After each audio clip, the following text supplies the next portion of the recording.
What is up, GLE Network? Welcome to another episode of GLE. On today's show, man, I have a real laser show for you. This guy was throwing some fireballs out of the outfield in my 5 years at Wayne State. He left a little bit before I wrapped up my career, but this guy was my roommate my freshman year, French Canadian.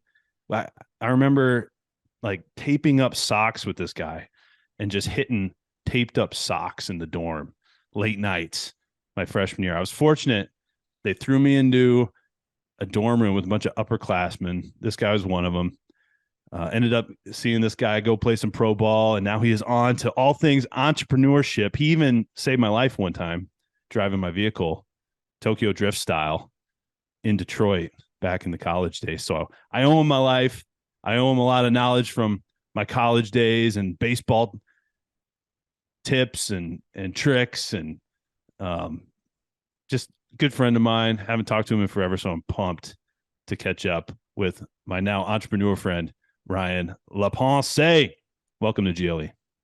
Hey, Phil. Thanks for having me. I'm excited. Yeah, man. It's going to be fun. So, Ryan, since we spoke last, it's been a little while. You got to see you get married. You've had some kids. You know, you're starting your entrepreneur journey. So maybe let's start just with your story, man. How did you go from organic chemistry in the dorm, hitting socks late at night, to professional athlete? And now you're like, hey, let's just do entrepreneurship and grow businesses and all sorts of cool stuff, man. It's impressive. Yeah, no, it's been a wild ride. Really coming from Canada, like you had mentioned, going to Wayne State with you, and then being fortunate enough to play professional baseball. Obviously, a dream come true. But then when that all kind of came to an end, how do you pivot? How do you move on? You know, just getting married, wanting to start the family, got to find a career. Ironically, I was going to become a dentist, and that path really just didn't work out for me. It take too long. Yeah, you and Bass both, huh? Yes, yeah. Playing baseball together, and then both become professional baseball players too, ironically. Yeah. But yeah, so I was fortunate enough. Johnson and Johnson had a quality analyst role open, so I found kind of a niche that I really fell in love with in the software side. And I joke, when I first started there, I could barely turn on a computer, Phil. Like I was a baseball player first and foremost, and then I did a lot, like you said, with chemistry, right? So I was a science guy. But yeah, software was this cool new field coming in, and as a quality analyst, the whole thing is trying to break the software system and be kind of that last line of defense. So for me, I found some synergies between baseball and software testing, being the outfielder that I was, right? Being that last line of defense from that home run wall, right? So that kind of made the transition a little easier. And then it was really just drinking from a fire hose for the last decade and just learning everything I could about being the best quality software person I could be. And then as COVID hit and I was kind of in another role, that's when the light bulb really went off that I think it's time to take the leap and really take what I've learned and build a business and go out and pass this information along to my clientele, right? Not just the one company I was at. And just really fortunate, you know, when we started, it grew really fast and it's still growing, and we're actually starting to move into products as well. So we started off as just a consulting firm on the quality software side. Mm-hmm. And now we've seen through our clients and you know what we've been doing, the gaps in tooling and processes, and now really starting to cultivate that and not just be a consulting firm, but actually be a product firm as well, which is really exciting. That's awesome, man. Super cool. So, you know, during COVID was a time where I think a lot of people were just kind of like, you know, you get your routine messed up and it makes you kind of like rethink, like, what are we doing here? And I feel like a lot of people did that during COVID. You're seeing it with like workers now pretty much demanding work from home.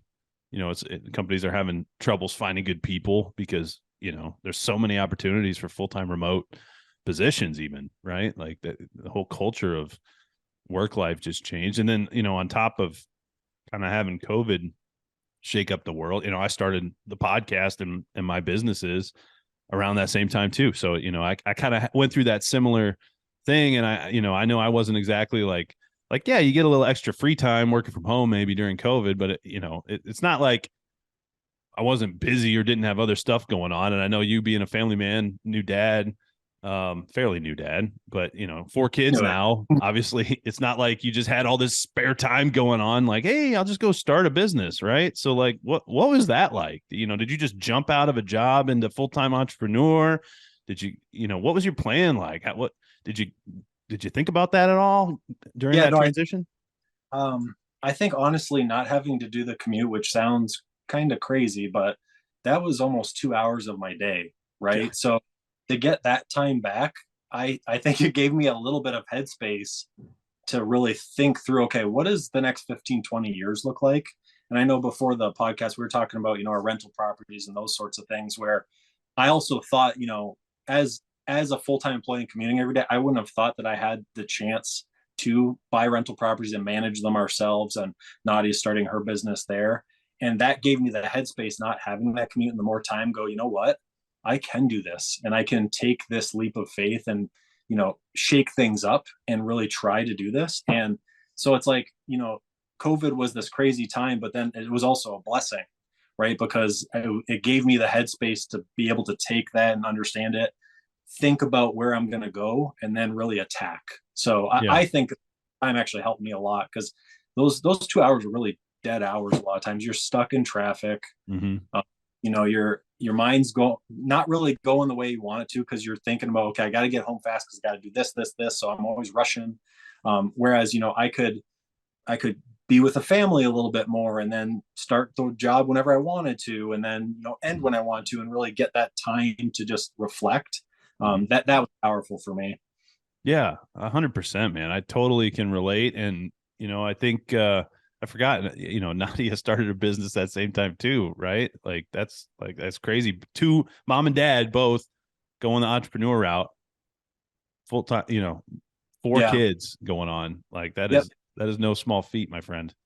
Yeah, and her pivoting from nursing to real estate full time. I mean, it's such a vastly different career path.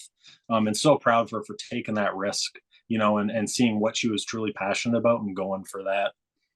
Yeah, it's awesome. I get asked a lot, Phil, you do all this stuff. You got, rental properties, you got other businesses, you do the podcast, you're volunteering, you work a corporate job. Like, where are you finding time to do all this stuff? And I think one of the things, and I'm curious your strategies for this, because I know you have to do this too. We were talking about like living by our calendar, and I was impressed because I messed up the calendar invite somehow, and like you still showed up on time. I was like blown away. If that I happened got to you. me, I wouldn't have made it, right? So, I live in by the calendar these days. But I told some people, they were asking me actually just this week, how do you find time to do all this stuff? And my response was just, COVID helped, but COVID's kind of done, and that commute and some of those things are back. So I had to get real serious with myself and just get intentional with my time and really, understand where I was spending time and where, hey, maybe instead of staying up 8, 9, 10, 11 midnight at night, potentially not being as productive with time, doing things like watching TV shows or watching YouTube videos or what most people probably do with many of their free hours. I decided, and it kind of came by happenstance because, I'd put my daughter to bed at like 8:30 every night. And I'd go lay in bed with her in like this dark room, and I would like almost fall asleep every time. Like it would be like all I could do to not fall asleep. So it's like, well, hey, why don't I just go to sleep at 8, and then I'll sleep for like 6 hours, and I can get up at like 2:30 in the morning and do a morning routine, and I can get like 4 hours of work in before anybody even starts their day. Right. And so, when I tell people that, they're like, Phil, you're insane. Like you get up at 2:30 in the morning. It's like, well, yeah, but I get 6 hours of sleep. So I guess it's not that crazy. I just traded, 3 hours of unproductive time for 3 hours of like probably my most productive time and quiet time to think. Like, I don't think people appreciate and schedule just quiet time to go think and really consider their goals and what they're doing. So I'm just curious, what are your strategies for intentionality with your time? Like, how do you allocate time and make sure you focus on the priorities you want to grow? Yeah, so I'm big on not doing social media as well, Phil. So I actually noticed probably a few years ago I was watching way too much YouTube. Like, and just getting rid of that app actually was a big game changer for me. Productivity went way up. And then also I kind of compartmentalize my time blocks. So I know from 4 to 7:30, 8 o'clock, that's family time. I Mm-hmm. don't I don't compromise that. That's something that's special to me too. And then I've got the morning block where the baby's always waking up very early. So we kind of take turns as parents waking up 5:30, 6 o'clock with the baby, being with the Sure. baby. Right. It's, getting the kids ready. So like that time is getting the kids ready for school, get them off to school. I love driving the kids to school in the morning. It's something you get that time with my two older sons. I love that 20 minutes to be able to talk to them and always have that every day. And that kind of centers you for the rest of the day. And then for me, being a new entrepreneur, usually the first 2 hours of my day is it's spent towards marketing and sales.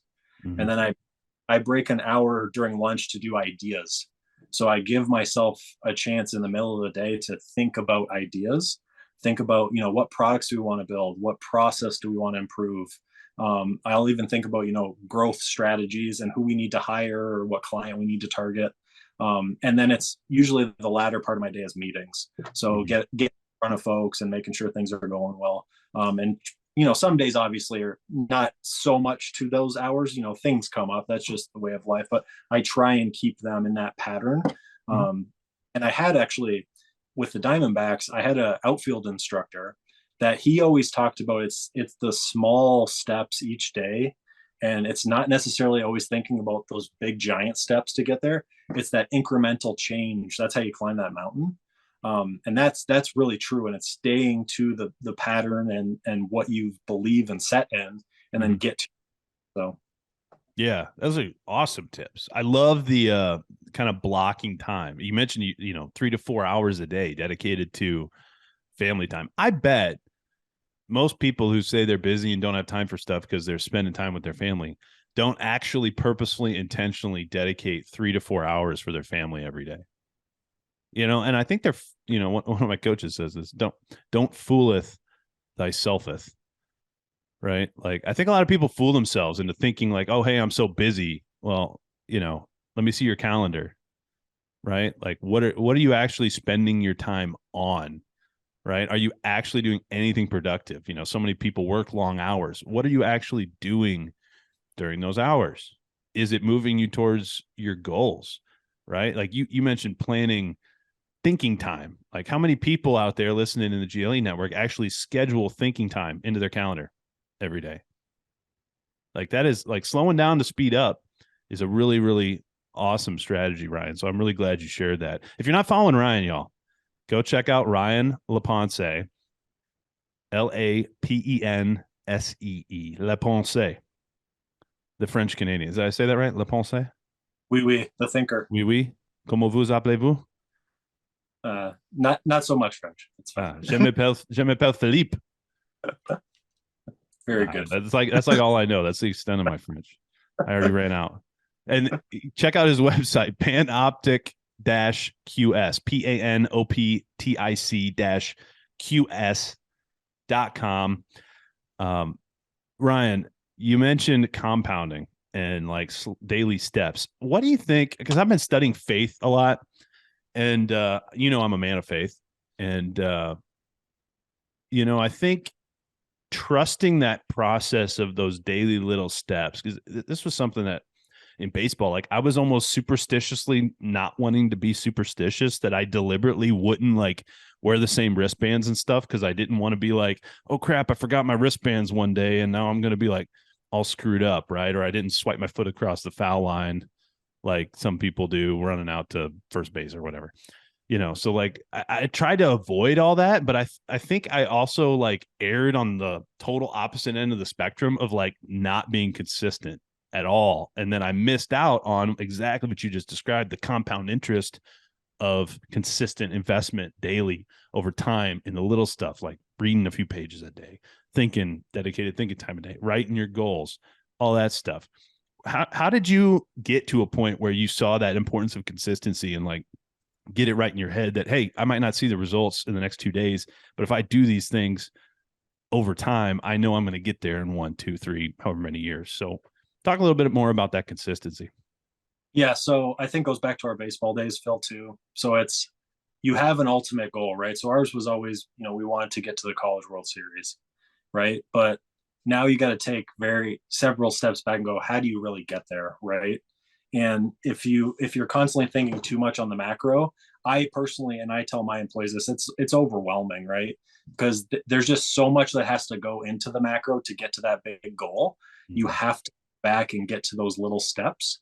And I think about, our days in college, hitting in a racquetball court on Thursday nights with my girlfriend, who's now my wife, when potentially, maybe our other teammates or other college athletes out there were going out and having fun, right? But putting in and dedicating the effort is what gets you those results, right? And it's not always pretty.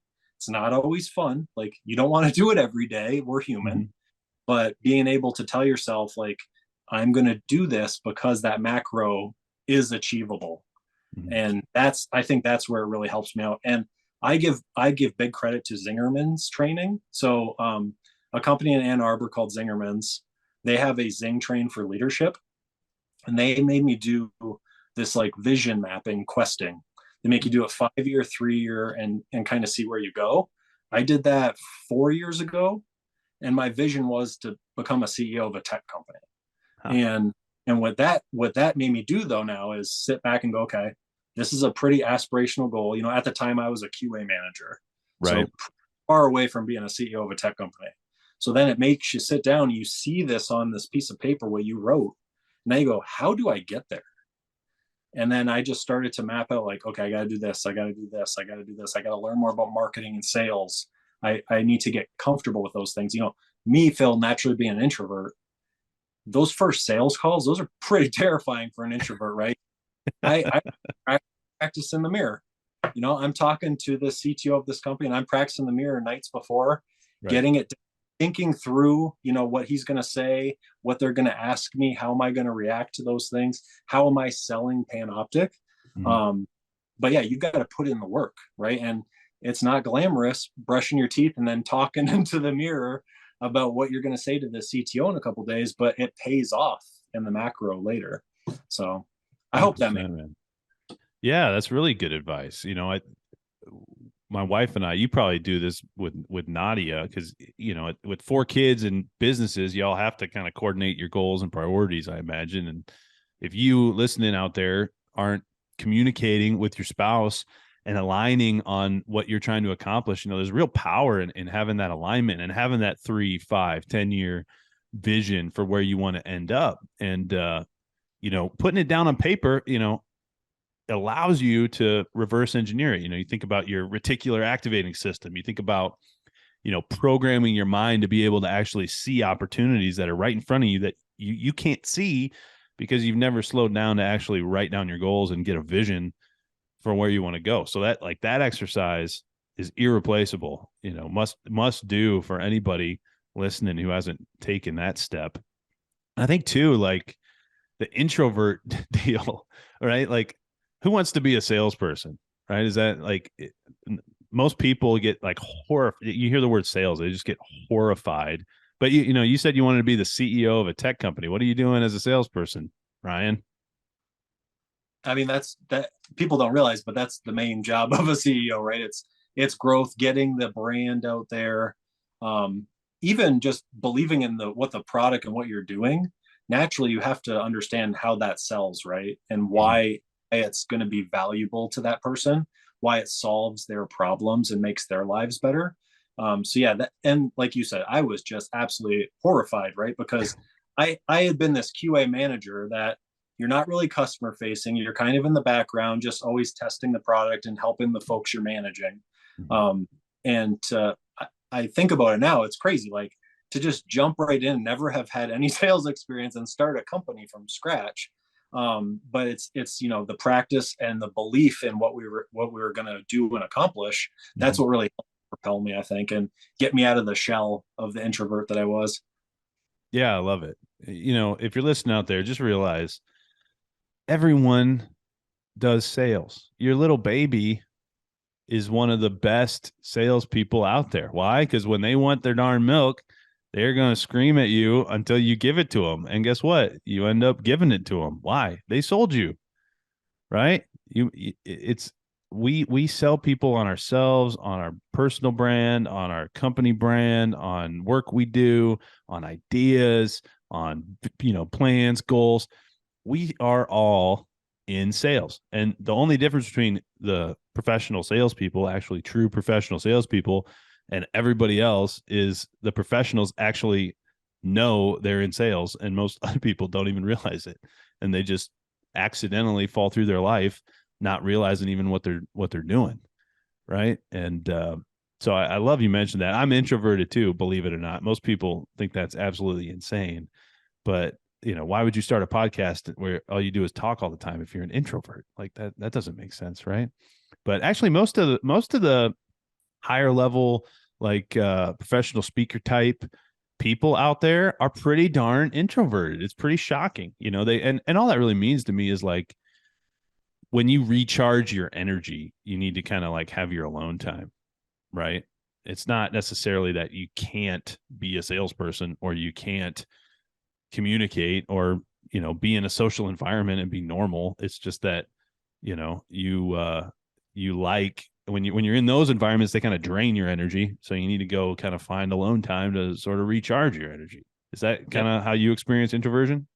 100%. Yeah, I feel I need that alone time, that headspace, to feel like I can get the juices back up. And that's just the nature of it, and why I need to practice more. I'll just be honest. If I need to get out and be the extrovert, there's a little more practice to feel comfortable doing that. Right. Whereas if they're not more naturally extroverted, they might not have to do those extra few steps. Right. Yeah. 100%. I love it. So Ryan, you've always, I gotta compliment you. One, you've always, and I used to think you were a little insane back in the day. So I'll precursor this. You still might be a little crazy, but it's a good crazy. But you've always been one of the most confident individuals I've ever known. Always like really confident in your abilities and what you're trying to accomplish and the work you're doing and who you are. And so it's always really impressed me. And I think back in my college days, I remember like kind of being a head case a little bit and struggling with the transition from high school to being redshirted to trying to get a spot in the starting lineup and all that stuff. So I kind of dealt with some mindset issues back then that I'm overcoming in my later years. But I just talk a little bit about mindset and confidence, and like, where does your confidence come from as you're talking about your company and your vision and your belief in your company? Like what makes you, Ryan Lapensee, so confident? I would actually attribute to baseball coaches growing up. So I was really fortunate. I was taught at a young age and exposed to learning from failure and taking it as something as a growth, as opposed to letting it really like bog you down.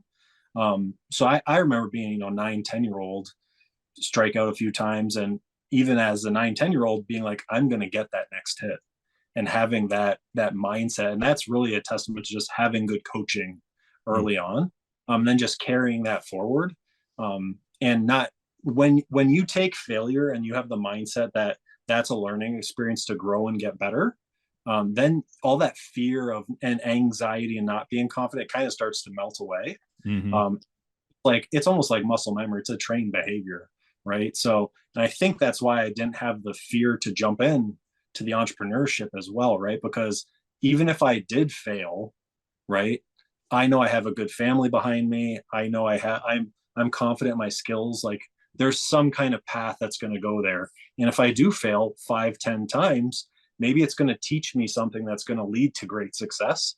So I need to be able to do that. And I really attribute that to, it's just baseball and the coaching that I had early on. Just it was such a blessing, right? And that's also, for all baseball players, the ones that play long into after high school, those are the true individuals that really understand how to adapt to failure and grow, right? Because if you don't, you're not going to get out of high school. You could be superior talented too, right? But attitude is going to take you, I think, way further than talent a lot of days. So 100%. That is awesome, man. You got my wheels spinning like crazy because having those good coaches. I know you're a dad. I think one of the best things we can do for our children as fathers, as mothers, is instill good habits and good mindset into them young. And it's something I'm very purposefully and intentionally working to do with my daughter. How do you, with your children, work to be a good coach as a father, and it's still some of those good mindsets that you learned from your coaches back in the day? yeah, it's really giving them the time of day, Phil, which sounds crazy, but being able to have the one-on-one time with the kids. And my two older sons are starting to get into sports, right? So I'll take an example. Like my one son, he's a soccer goalie, let a goal in. He was very upset after the game, right? So that was the moment where I could, sit down with him and show him the things he did right, and then kind of explain, maybe you could have done this differently potentially, but don't beat yourself up about this. Let's move on and learn from it. And next time we're going to do better, right? And just for him to be able to hear that from his dad and have that time where he could do the venting, and then I could explain to him, it's a learning experience, and you're going to move on, you're going to grow, and you love soccer, and this is just a moment in time. I think that's crucial, right? It's just giving your children the opportunity to have time and be able to show them, in this day and age, especially with technology, like we're just shoving devices in our kids' faces constantly, right? So like to be able to have FaceTime with your children is so vital to this next generation. Yeah. Amen, brother. Amen. I've got one of my coaches. He's been financially independent since his 30s, so he's got 6 kids, and he's been there for every one of his kids first for like 20 years, right? He's in his 40s now. And he says you don't know what quality time is until you have quantity time. And so, I think people try to maybe dedicate a few minutes, or, hey, I'll put my phone down and spend 30 minutes over dinner, not looking at my phone, talking to your kid. But kind of what you said, right? It's like dedicating, hours to your children every day, and making sure they're not getting programmed the majority of the time by a device, or whoever's behind that device feeding them information, or whoever's at their school feeding them whatever, right? Actually knowing what's going into your kid's head. And there's some crazy stuff out there getting communicated to our children these days. So we as parents have a responsibility to be really, really careful and purposeful and intentional with what's going into our kids' eyes and ears these days. Don't you say? Absolutely. No, I couldn't agree more. Yeah, man. So I really like that tip, man. Hey, why don't we talk a little bit, Ryan, about Panoptic QS and what y'all are doing over there? Give me kind of a vision for the company, and what y'all provide, and maybe some highlights about what's been going on. Yeah, so from a consulting perspective, what we really started off with was stress-free deployments. So when you look at software as a building block for companies, deployments to production are very crucial for software company success. And unfortunately, when you have poor quality, those deployments don't go well, and they're very stressful. And then obviously their end users and their bottom line gets impacted.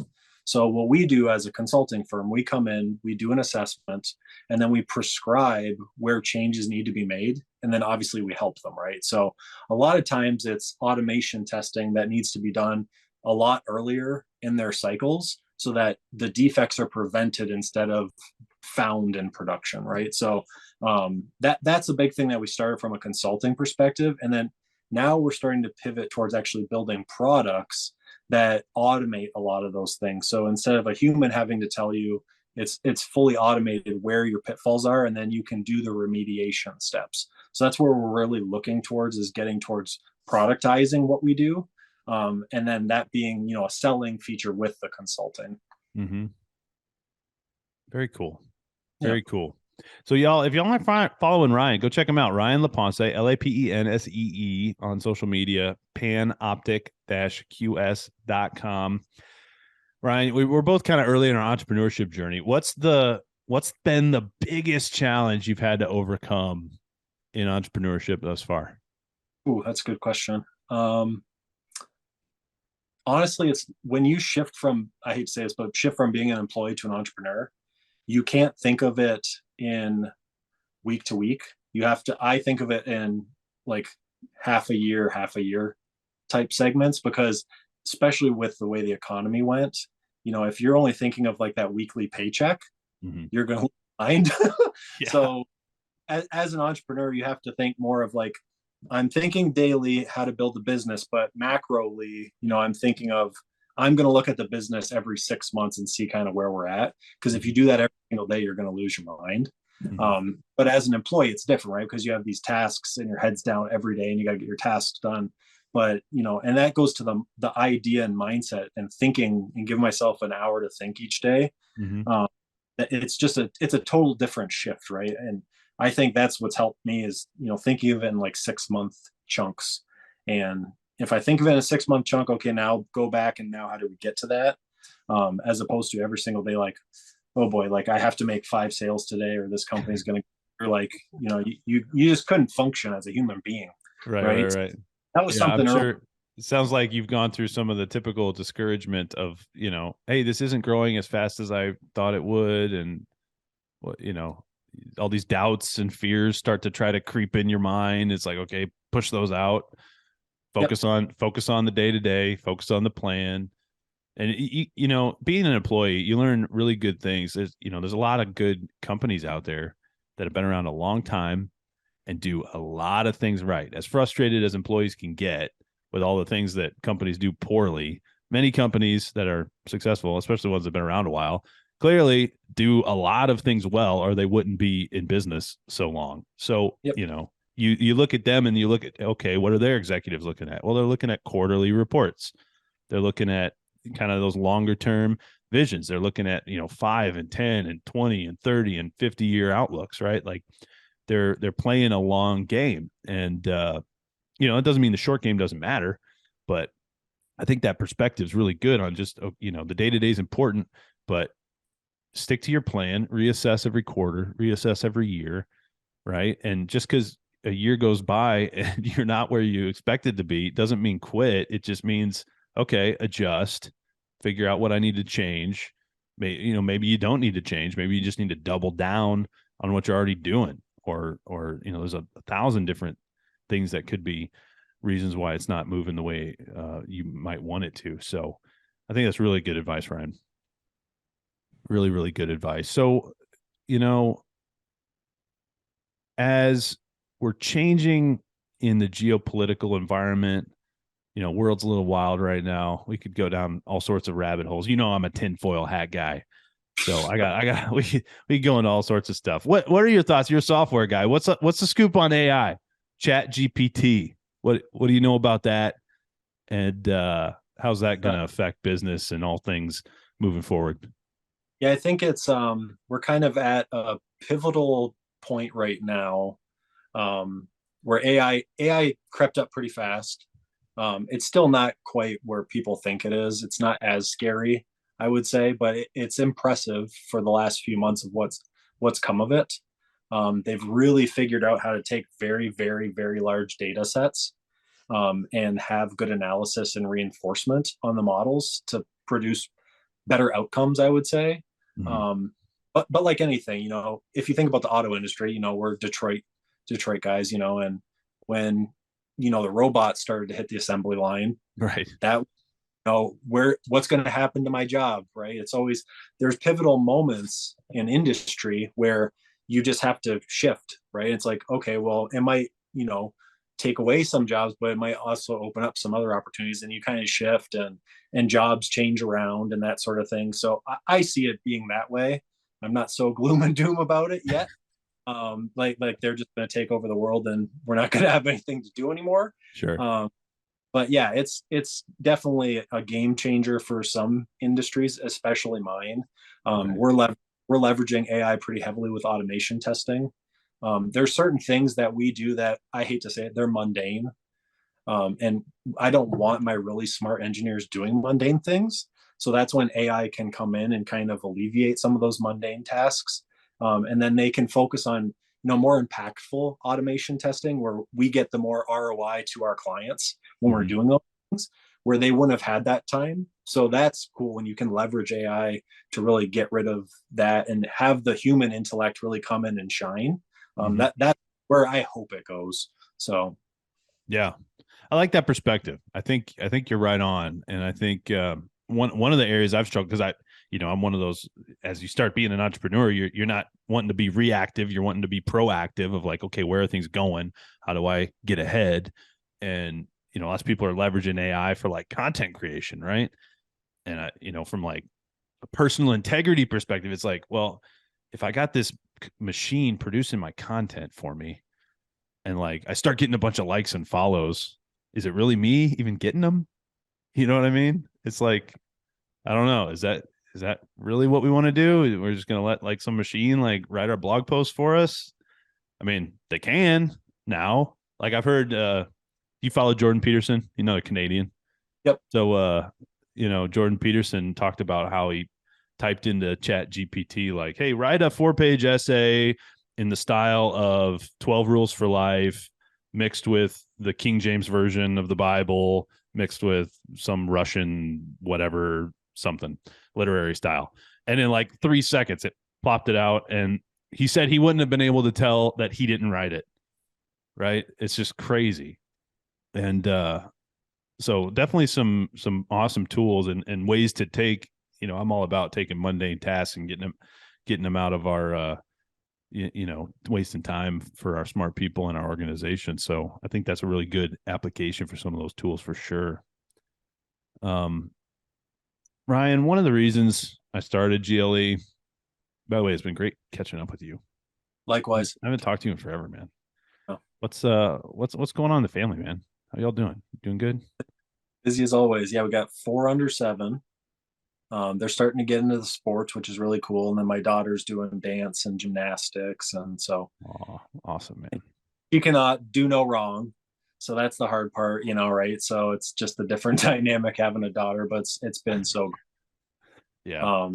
Yeah, it's just there's a purpose, when you have children, and we're blessed and fortunate to have children.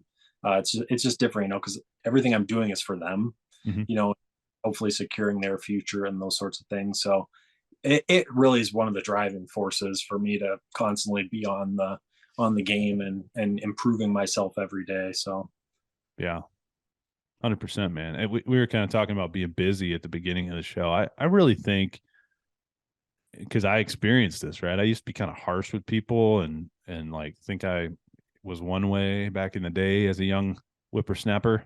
And once you get married and have kids, like I don't think you can fully grow up until you're married and have kids. Like maybe there's a circumstance where you have some responsibilities that are unique, taking care of other people or something like that, which might teach you some of those things. But until you have other people like fully dependent on you, like I don't believe you can learn the true selflessness that I believe is growing up. What do you think about that?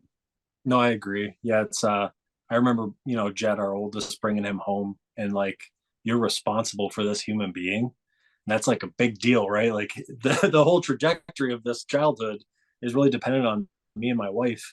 And it's just, and the pride and seeing the first, he takes his first steps and does this, like these moments that just get ingrained in your soul, Right. and you just, it's so, I mean, my youngest son took his first like 5, 6 steps today. Oh my gosh, Yeah. congratulations, man. Hey, That's yes. awesome. How old? Um, he turned 1 on February 3rd. Oh, okay, it's pretty A early. little, yep. And Just over one. That's good. yeah, so he's been the last like couple weeks, he'll stand on his own, he shakes, he looks at you, and then he sits down. Because he just, and then to see that today, I think he wanted to get his sister's juice box, so he was determined. And but it's those milestones, and putting in the time with the family. It's just, it's irreplaceable. It doesn't matter how much money and things that you do. That's what really matters. Mhm. Um, yeah, it's really cool. It's awesome, man. So one of the reasons I started GLE was I got this perspective, I think from Gary V. And it kind of like stuck with me. Like, who knows who's going to see this content in the future? Like, you might have one picture of your great grandpa or something like that. And like our future generations aren't only going to have thousands of photos, but they'll have video content, hundreds of episodes of GLE, thousands of blog posts, video posts, whatever, reels, right? Like who knows who could be impacted by some of this content in future generations. So, with that perspective in mind that, your great Lapensee grandchildren might be seeing some of these posts, right? What is something that you would want to leave them with today, Ryan? I think if you find something you're passionate about, just go after it wholeheartedly. Take the fear out of the equation. Just get it. Try your best. You might not get there, but know that you gave all your effort. I think that's really what I would tell them. You don't let the fear of striking out, go back to baseball, prevent you from getting in the box, right? Mm-hmm. Get up there and you take your swings, and it might just work out. So yeah, I love that, man. I love that, Ryan. You got my wheels spinning now, man, because like I hear that advice, and after doing it myself and going through some of those early pains, that hits home so hard. It's like, yes, just go for it. Like you'll be all right. But what makes it so hard for people to take that jump, do you think? I think there's a lot of negativity out there too, unfortunately, right? Yeah. So they might not have the most positive, influences and things that are going on in their lives. Mm-hmm. It can cloud your judgment. I mean, everyone's circumstance is different. Mm-hmm. But being able to kind of listen to your inner talk, that's where the power's at, right? Being able to cancel noise out. I go back to social media. I talk about this with my wife and my kids all the time, right? There's so much noise today. And sometimes you really just need to listen inside and trust your gut. You know what I mean? And cancel the noise out and go, okay, yeah, no, what? I think this is the right thing to do. This is what I want to approach and attack. Let's go get after it. I don't care what people are saying. Because I've been through it too, Phil. We've all been through it, right? There's always naysayers and the doubters in the world.